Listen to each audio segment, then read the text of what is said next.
আসসালামু আলাইকুম, welcome back to PS cake shop Gopalganj. অনেকের একটা প্রশ্ন থাকে যে আপু তুমি কিভাবে এত কম দামে এত ভালো মানের কেক দিয়ে থাকো এবং এত এলিগেন্ট ডিজাইন বা এত পরিমাণে ডিজাইন কীভাবে 4-5 হাজার টাকার একটা কেক তুমি 2,000 টাকায় বা 1800 টাকায় দিয়ে থাকো। এই কেকগুলো তো বাইরে পারচেস করতে গেলে ঢাকায়, খুলনা বা অন্য যে কোনো জায়গায় করতে গেলে কিন্তু এই কেকগুলো আমাদের কাছ থেকে 4,000-5,000 টাকা দাম নেয়। তো তুমি কিভাবে 2,000 টাকা বা 2,200 টাকা বা 1,800 টাকায় কেকগুলো করে থাকো, এই জিনিসটা একটু বলো।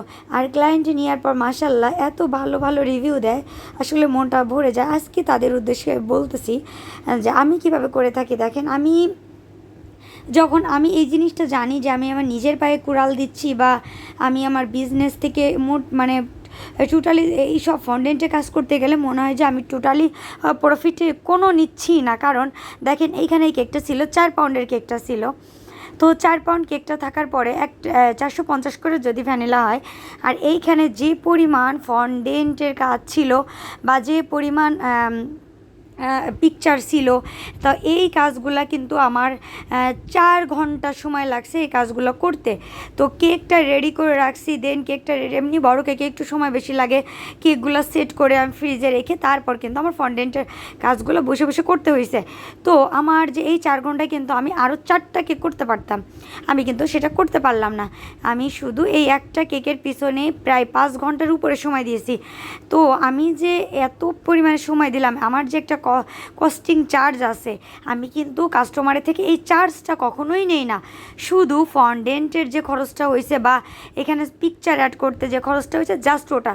মানে বুঝতে পারতেছেন, আপনি ভাবতে পারতেছেন যে একটা কেকের দাম যদি 2,000 টাকা হয়, 450 টাকা করে পাউন্ড হিসেব করে, তাহলে তার সাথে মাত্র 200 থেকে 250 টাকা আমি অ্যাড করি।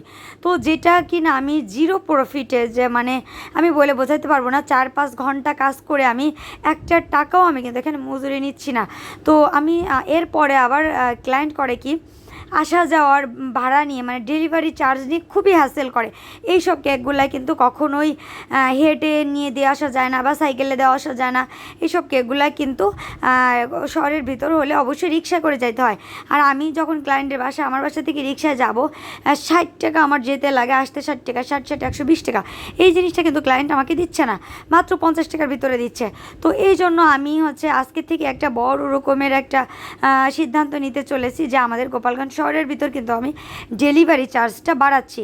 এতদিন যারা গোপালগঞ্জ শহরের ভিতর 50 টাকা ডেলিভারি চার্জ দিতেন, তাদের জন্য কিন্তু আমি এখন শহরের ভিতর 80 টাকা ডেলিভারি চার্জ করে দিয়েছি। এই কথা অবশ্যই আপনারা মাথায় রাখবেন।